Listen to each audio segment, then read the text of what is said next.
Hello student, welcome to my class. আজকে আমি আলোচনা করতে চলেছি ক্লাস 9-এর প্রথম চ্যাপ্টার বাস্তব সংখ্যা। দেখো, এই বাস্তব সংখ্যা এই চ্যাপ্টারটা করতে গেলে আমাকে বেশ কিছু তথ্য জানতে হবে। তার মধ্যে যেমন আমাদেরকে জানতে হবে স্বাভাবিক সংখ্যা কাকে বলে, অখণ্ড সংখ্যা কাকে বলে, মূলদ সংখ্যা কাকে বলে, অমূলদ সংখ্যা কাকে বলে, এই সমস্ত আমাকে জানতে হবে। তাহলে দেখো, প্রথমেই আমরা যেটা নিয়ে আলোচনা করব সেটা হলো স্বাভাবিক সংখ্যা। তাহলে স্বাভাবিক সংখ্যা কাকে বলছি? স্বাভাবিক সংখ্যা আমরা বলছি যে 1 থেকে শুরু করে যে কোনো সংখ্যা 1, 2, 3, 4 এরকম চলছে, 50, 1000, 5000, যে কোনো সংখ্যা 1 থেকে শুরু করে যে কোনো সংখ্যাকে আমরা বলতে পারি স্বাভাবিক সংখ্যা। এর শুধুমাত্র শূন্য ছাড়া 1 থেকে আমি যে কোনো সংখ্যা নিলে তাকে আমরা স্বাভাবিক সংখ্যা বলতে পারি। এরপর কি, তাহলে একটা কোশ্চেন আসতে পারে, শূন্য কি স্বাভাবিক সংখ্যা? আমি যদি বলি শূন্য কি তাহলে স্বাভাবিক সংখ্যা? না, শূন্য স্বাভাবিক সংখ্যা নয়।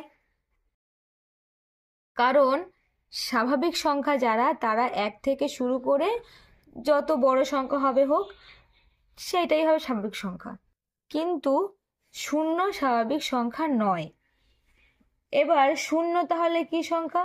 দেখো, যদি আমি শূন্য থেকে শুরু করি, 0, 1, 2, 3, 4 এরকম চলতেই থাকে ইনফিনিটি পর্যন্ত, যত সংখ্যা যত বড় হয় হোক, একে আমরা তখন বলবো কি অখণ্ড সংখ্যা। তাহলে এখান থেকে আমরা কি পেলাম? স্বাভাবিক সংখ্যা আর অখণ্ড সংখ্যা। স্বাভাবিক সংখ্যা মানে শূন্য বাদ দিয়ে 1 থেকে যে কোনো সংখ্যা, তাকে বলছি স্বাভাবিক সংখ্যা। আর অখণ্ড সংখ্যা মানে শূন্যকে ধরে, 0, 1, 2, 3, 4 শূন্যকে ধরে যে কোনো সংখ্যাকে আমরা বলছি কি অখণ্ড সংখ্যা। তার মানে দেখো, স্বাভাবিক একটা কথা হলো কি, সেটা হলো তোমার অখণ্ড সংখ্যা কিছুই নয়, তুমি শুধু স্বাভাবিক সংখ্যার সঙ্গে যদি শূন্যকে লাগিয়ে দাও বা স্বাভাবিক সংখ্যার আগে যদি শূন্য বসিয়ে দাও, তাহলেই আমরা কি পাবো? অখণ্ড সংখ্যা পাবো। এবার আমরা যদি দুটি স্বাভাবিক সংখ্যা যোগ করি, তাহলে কি আমরা স্বাভাবিক সংখ্যা পাবো? দেখো, স্বাভাবিক সংখ্যা মানে সেটা অবশ্যই ধনাত্মক হতে হবে, পজিটিভ হতে হবে, নেগেটিভ হলে চলবে না। এবার মনে করো আমি দুটো স্বাভাবিক সংখ্যা নিলাম, তাদের 65 নিলাম আর ধরো 16 নিলাম। এবার এই দুটি হচ্ছে স্বাভাবিক সংখ্যা। এই স্বাভাবিক সংখ্যা দুটির যদি আমি যোগফল করি, মানে যদি যোগ করলে আমি কত পাচ্ছি? 6 5 11 1 হাতে 1, 6 7 আর 1 8। তাহলে এটাও তো একটা পজিটিভ সংখ্যা। তাহলে দুটো স্বাভাবিক সংখ্যার যোগফল সর্বদা স্বাভাবিক সংখ্যা হয়। কিন্তু দুটো স্বাভাবিক সংখ্যার বিয়োগফল স্বাভাবিক সংখ্যা নাও হতে পারে। যেমন যদি আমি দুটো সংখ্যা নিই 65 ও 385, এই দুটোই 65 ও 385 এই দুটোই স্বাভাবিক সংখ্যা। তাহলে এই স্বাভাবিক সংখ্যা দুটির আমি যদি বিয়োগ করি 65 - 385, কত পাবো?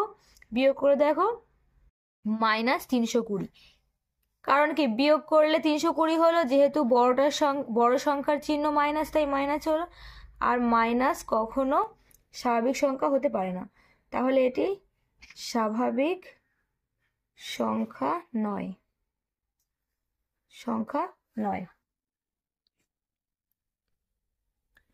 এবার যদি আমি দেখি যে পূর্ণ সংখ্যা কাকে বলছি।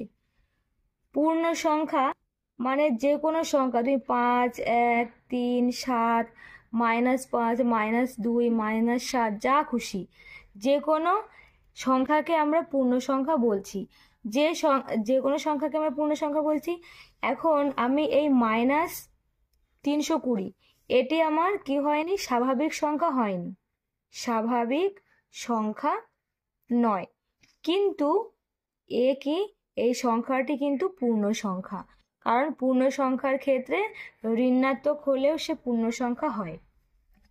পজিটিভ হোক, নেগেটিভ হোক, প্লাস হোক, মাইনাস হোক, যাই হোক, সে কিন্তু প্লাস হলেও পূর্ণ সংখ্যা, মাইনাস হলেও পূর্ণ সংখ্যা। যদি না তাকে লব বাই হরে যদি অন্য কোনো সংখ্যা থাকতো তাহলে সেটার পূর্ণ সংখ্যা থাকতো না, তাহলে এটা পূর্ণ সংখ্যা। এবার যে কোনো পূর্ণ সংখ্যা দু ধরনের হয়, একটা হলো ধনাত্মক, একটা হলো ঋণাত্মক। এবার শূন্য থেকে যদি আমি 1, 2, 3, 4, 5, 6 এরকম চলতে যাচ্ছে এরকম, আর এদিকে কি -1, -2, -3, -4, -5। ধনাত্মক পূর্ণ সংখ্যা কাকে বলছে?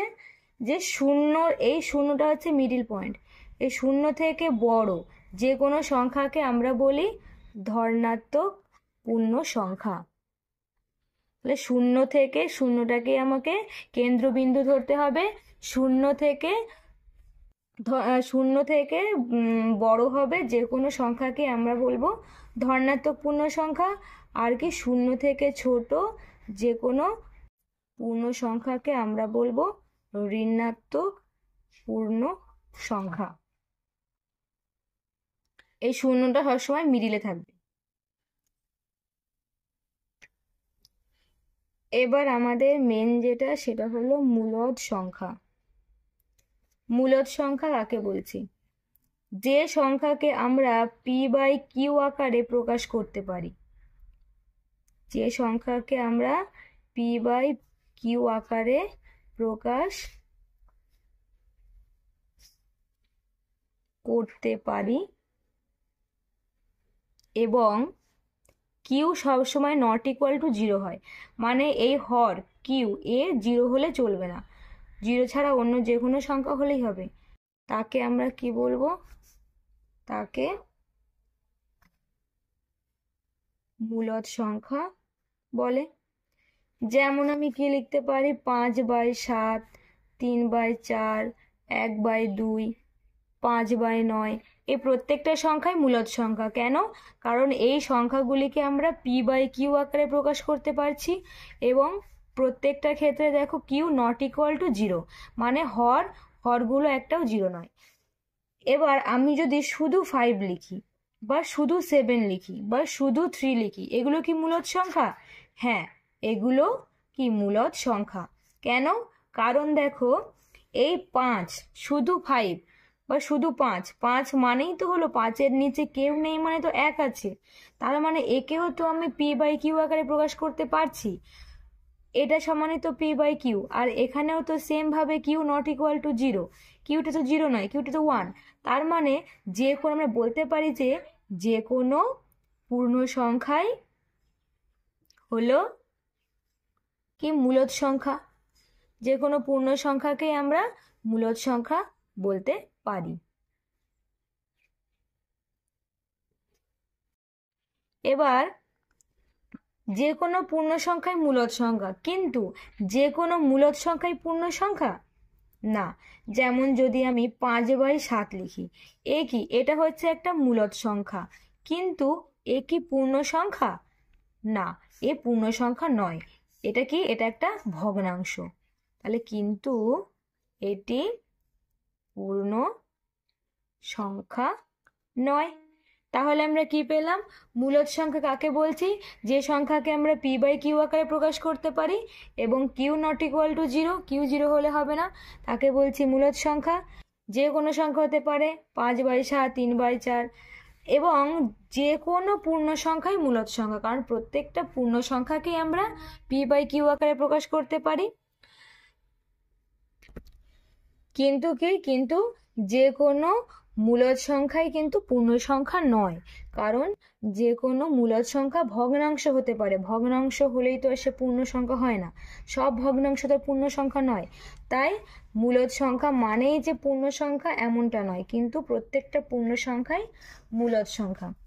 এবার আমরা যেটা জানবো সেটা হলো সমতুল্য মূলদ সংখ্যা।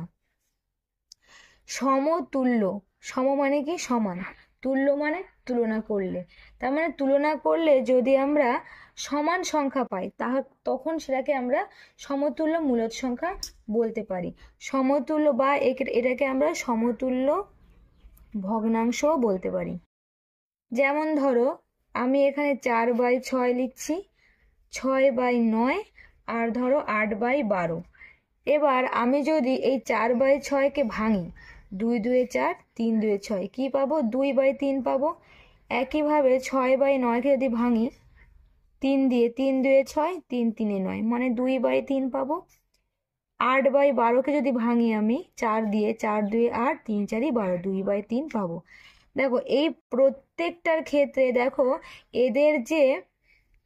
এদেরকে লঘিষ্ঠ আকারে প্রকাশ করলে আমরা যে ভগ্নাংশটা পাচ্ছি প্রত্যেকের ক্ষেত্রে দেখো সমান। এই রকম যে সমস্ত ভগ্নাংশ তাকে আমরা বলছি সমতুল্য ভগ্নাংশ, বা এই ধরনের মূলদ সংখ্যাকে আমরা সমতুল্য মূলদ সংখ্যা বলতে পারি। এবার আরেকটা জিনিস, সেটা হচ্ছে মৌলিক সংখ্যা কাকে বলে। মৌলিক সংখ্যা হলো এমন এক ধরনের সংখ্যা যে সংখ্যাকে সেই সংখ্যা এবং 1 ছাড়া অন্য কোনো সংখ্যা দিয়ে ভাগ করা যায় না। অন্য কোনো সংখ্যা দিয়ে ভাগ করা যায় না। যেমন কি 2 3 5 7, আর কি হবে 11, এগুলো সবই কি মৌলিক সংখ্যা। কারণ এই সংখ্যাগুলিকে একমাত্র এই সংখ্যা এবং 1 ছাড়া অন্য কোনো সংখ্যা দিয়ে কিন্তু ভাগ করা যায় না। দেখো এই চ্যাপ্টারের অঙ্কগুলো করার জন্য মোটামুটি এই চ্যাপ্টার সম্পর্কে যে বেসিক ধারণাটুকু দরকার সেগুলো আমাদের হয়ে গেছে। এখন আমরা কোষে দেখি 1.1-এর এই যে অঙ্কগুলো, এগুলো আমরা করতে পারি। এখানে দেখো প্রথম অঙ্কটা কি বলেছে, মূলদ সংখ্যা কাকে বলে লিখি। 4টি মূলদ সংখ্যা লিখি। তাহলে আমি লিখে নিই। কি বলেছে প্রথমে, মূলদ সংখ্যা কাকে বলে। মূলদ সংখ্যা যে সংখ্যাকে p/q আকারে প্রকাশ করা যায় এবং কি q not equal to 0, মানে q 0 হবে না, তাকে মূলদ সংখ্যা বলে। 4টি উদাহরণ বলেছে। যেমন আমরা কি বলতে পারি, 5/7, 1/2, 3/9, 7/15 হয়ে গেল। যে কোনো 4টি তুমি উদাহরণ দিয়ে দেবে। নেক্সট দেখো 2-এরটা কি বলেছে।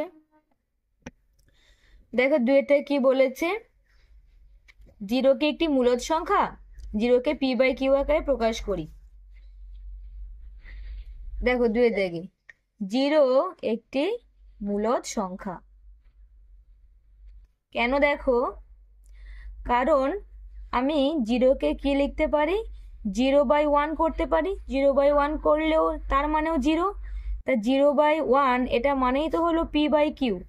এখানে p/q আকারে প্রকাশ করতে পারছি এবং q কি নট ইকুয়াল টু 0, q 0 নয়, তাহলে 0 একটি মূলদ সংখ্যা।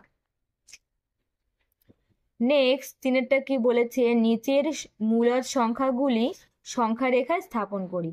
প্রথমে 1-এর দাগে বলেছে 7। দেখো সংখ্যা রেখায় স্থাপন করতে গেলে আমাকে কি করতে হবে, প্রথমে এরকম একটা সরলরেখা টানতে হবে।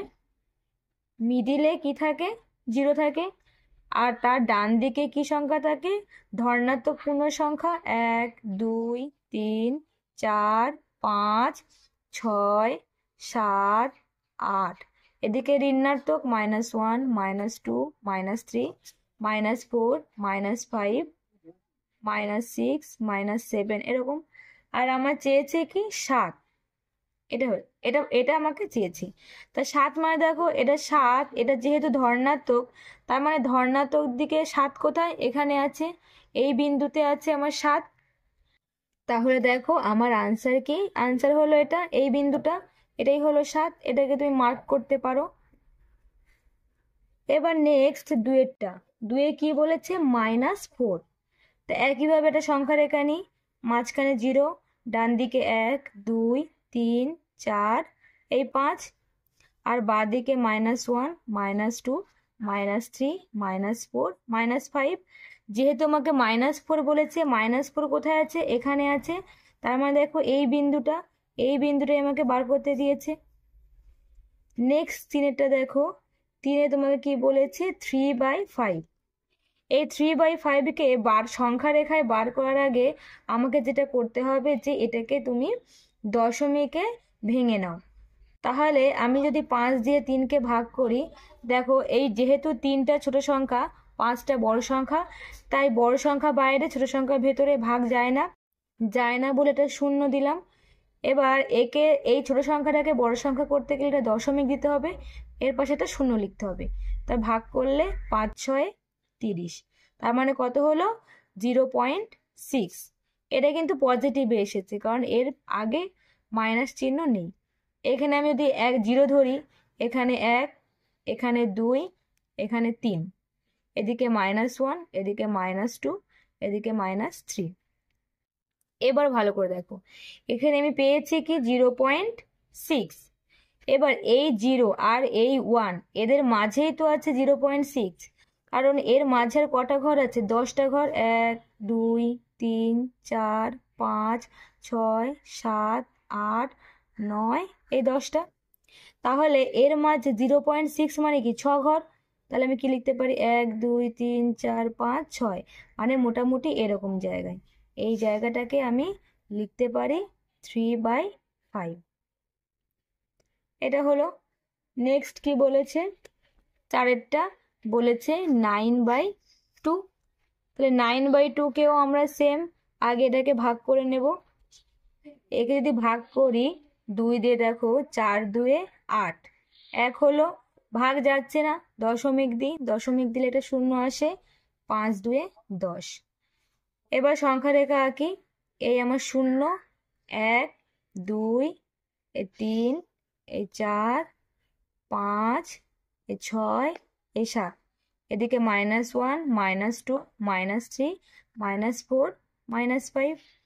এবার বলেছে 4.5। 4.5 মানে নিশ্চয়ই 4 আর 5 এর মাঝে আছে, যেহেতু 4.5, তাই 4 আর 5 এর ঠিক মিডিলে, তাই আমি এরকম মিডিল জায়গাটিকে 4.5 ভাবতে পারি, তার মানে 9/2। নেক্সট কি বলেছে দেখো, 5এরটা 2/9। তাহলে আমি লিখে নিই 5 2/9। একে একে আমি ভাঙি, 2 যাচ্ছে না বলে 0, দেখো দশমিক দিলে একটা 0 আসে, 2 দিয়ে ভাঙো, তাহলে 9 দিয়ে 9 ঘর নামতে পারি, 9 2 18, আবার 2 দশমিকের জন্য আবার 0, তাহলে আবার 18, মানে এরকম চলতেই আছে। তাহলে আমি 0.2 ভাবতে পারি। একইভাবে সরলরেখা নিলাম, 0, এখানে 1, এখানে 2 3, এদিকে -1 -2 -3। এবার এখানে যেহেতু 0.2, তার মানে নিশ্চয়ই এই 0 থেকে 1 এর মাঝে ক ঘর আছে, 2 ঘর, 1 ঘর 2 ঘর, মানে এরকম জায়গায় আমার আছে কি 0.2, তার মানে আছে 2/9। এটাই আমার আনসার। নেক্সট কি বলেছে 11/5। লিখে নি 11/5, 6টা 11/5। একে যদি আমি ভাঙি, তাহলে দেখো 5 2 10, 1 হলো, যাচ্ছে না বলে দশমিক দিয়ে 0 নিলাম, 5 2 10। এটাকে যদি সংখ্যা রেখায় বসাই, এই 0, এই 1, এই 2, এই 3, এই 4, এই 5, এদিকে -1 -2 -3 মাইনাস। এবার দেখো 2.2 বলেছে, মানে এটা 2 থেকে 3 এর মাঝে আছে, তা 2 এর পরে কত ঘর, 2 ঘর, তার মানে 2 থেকে 1 2, এই 2 ঘর ভাবতে পারি, এরকম জায়গায় আছে, তার মানে এখানে আমি কি বসাতে পারি 11/5। নেক্সট কি আছে -13/4। তাহলে আমি -13/4 একে ডিভাইডেড করি, দেখো 3 4 12, 1 হলো, দশমিক দিয়ে 0 নামালাম, 4 2 8, 2 হলো, এই দশমিকের জন্য শূন্য নামলো, 4 5 20। তার মানে দেখো এটাকে আমরা 3.3ও লিখতে পারি, যেহেতু 5 আছে তাই 2টা 3 হয়ে গেল, আর সামনে একটা মাইনাস আছে। এবার আমার সংখ্যা রেখা 0 1 2 3 এই 4, এদিকে -1 -2 -3 -4, -3.3। তার মানে দেখো -3.3টা কোথায় আছে, এই -3 থেকে -4 মিডিলে আছে, এই -3 এরপরে আরো ক ঘর, 3 ঘর, তার মানে এরকম জায়গায় হবে -13/4, এটাই আমার আনসার। আজকের ক্লাস এই পর্যন্ত। নেক্সট ভিডিওতে আমরা পরের পার্টগুলো নিয়ে আলোচনা করব। যদি ক্লাসটা ভালো লেগে থাকে তাহলে আমার চ্যানেলটি সাবস্ক্রাইব করে দিন।